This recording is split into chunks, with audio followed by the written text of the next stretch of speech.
Halo semua, selamat datang kembali di channel kita. Hari ini kita akan membahas salah satu momen paling krusial dan misterius dalam sejarah Indonesia, yaitu Super Semar. Apa itu Super Semar? Mengapa surat ini menjadi titik balik kekuasaan dari Presiden Soekarno ke Jenderal Soeharto? Yuk, kita telusuri bersama. Semuanya berawal dari situasi politik yang sangat genting pasca peristiwa Gerakan 30 September tahun 1965. Negara dalam keadaan kacau, inflasi meroket, dan demonstrasi mahasiswa yang dikenal dengan Tritura atau Tiga Tuntutan Rakyat semakin memanas. Di jalanan, mereka menuntut pembubaran PKI, perombakan kabinet, dan penurunan harga. Suasana Jakarta saat itu benar-benar tegang. Presiden Soekarno yang saat itu masih memegang kendali, mencoba menenangkan situasi.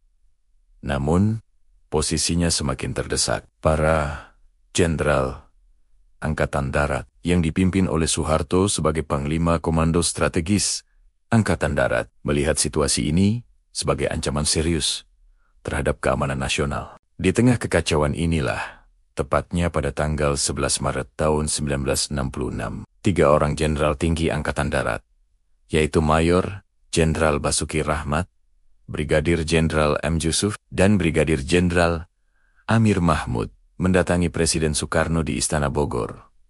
Apa tujuan mereka? Menurut versi resmi Orde Baru, mereka datang untuk melaporkan situasi keamanan yang semakin memburuk dan meyakinkan Presiden Soekarno bahwa Jenderal Soeharto mampu mengendalikan keadaan jika diberi wewenang. Setelah melalui diskusi yang alot dan menegangkan, Presiden Soekarno akhirnya menandatangani sebuah surat perintah. Surat inilah yang kemudian dikenal sebagai Surat Perintah 11 Maret, atau disingkat Super Semar. Isi dari Super Semar pada dasarnya memberikan mandat kepada Letnan Jenderal Soeharto atas nama Presiden untuk mengambil segala tindakan yang dianggap perlu guna memulihkan keamanan dan ketertiban. Dengan surat ini di tangan, Soeharto bergerak cepat. Langkah pertamanya yang paling fenomenal adalah membubarkan Partai Komunis Indonesia atau PKI pada tanggal 12 Maret tahun 1966,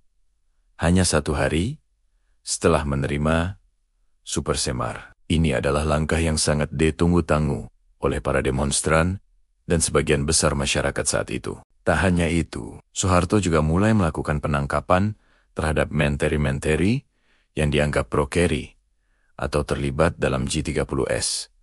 Kekuatan politik Soekarno pun perlahan-lahan mulai terkikis.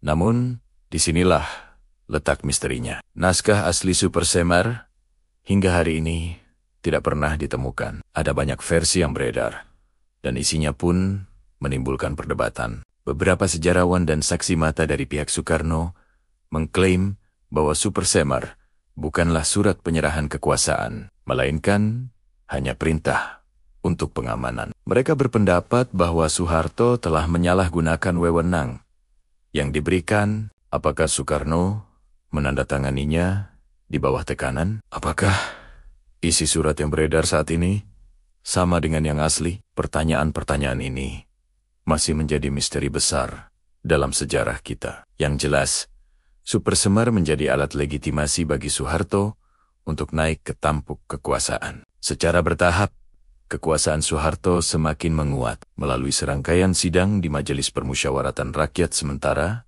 atau MPR. Status Soeharto dinaikkan dari pengemban Super Semar menjadi pejabat presiden. Dan akhirnya pada Maret tahun 1968, ia resmi dilantik sebagai Presiden kedua Republik Indonesia. Era demokrasi terpimpin ala Soekarno pun berakhir, dan dimulailah sebuah babak baru yang kita kenal sebagai era Orde Baru di bawah kepemimpinan Soeharto. Selama lebih dari 3 dekade, Super Semar, sebuah surat yang nasibnya masih misterius, secara efektif telah mengubah arah sejarah bangsa Indonesia. Itulah sedikit cerita tentang Super Semar, sebuah dokumen yang penuh kontroversi, namun sangat menentukan perjalanan bangsa kita.